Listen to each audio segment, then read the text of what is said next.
Voltaire disait que j'ai décidé d'être heureux parce que c'est bien pour ma santé.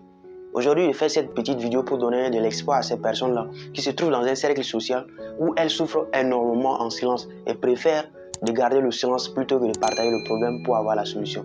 Vous savez, souvent, moi je me dis clairement que les hommes sont à l'origine de leur propre souffrance. Les hommes sont à l'origine de leur propre malheur. Je m'explique. Tu sais pertinemment que le gars que tu lui cours après, tu lui envoies les messages tous les jours, il n'a pas de l'estime pour toi. Bref, il ne t'aime pas. Mais quand même, tu gardes l'espoir, tu lui envoies tous les jours les messages, croyant qu'un jour, il va te répondre pour te laisser un avis favorable. Mais sauf qu'il ne le fait pas. Avec le temps, tu es là, tu lui cours après, tu fais de la jalousie négative, mais sauf que le gars ne te considère pas. De l'autre côté également, toi, man, tu es là tous les jours, tu lui envoies les messages matin, midi, soir, bien, ça va, etc. Sauf qu'elle ne te répond pas et elle te dit qu'elle ne t'aime pas. Bizarrement, j'étais également dans cette dernière quête-là. J'étais également là, à l'âge de 15 ans à 17 ans.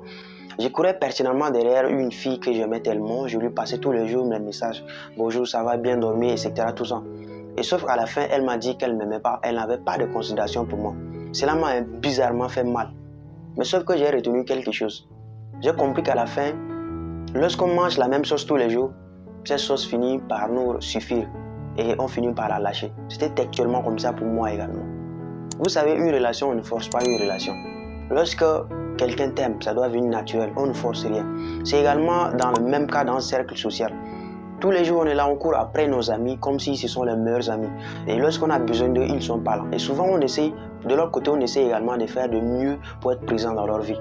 Mais ce avec le temps, ces personnes montrent clairement qu'ils n'ont pas notre temps. Qu'est-ce qu'il faut faire? J'aime beaucoup la citation de mon coach Karamo qui me disait souvent qu'une relation amicale c'était comme un fil, que l'autre doit tenir également le bout et l'autre doit tenir aussi également le bout. Mais lorsque l'autre lâche le bout du fil, le fil finit par tomber. C'est pareil ici avec une relation du cercle social. Lorsque l'autre ne tient pas le fil, une relation ne peut pas fonctionner parce qu'une seule personne ne peut pas tenir le fil. Donc moi je fais cette petite vidéo pour te dire qu'il est encore temps de tourner la page. Prends ta vie en main et décide maintenant parce que ton avenir, ton destin dépend de toi.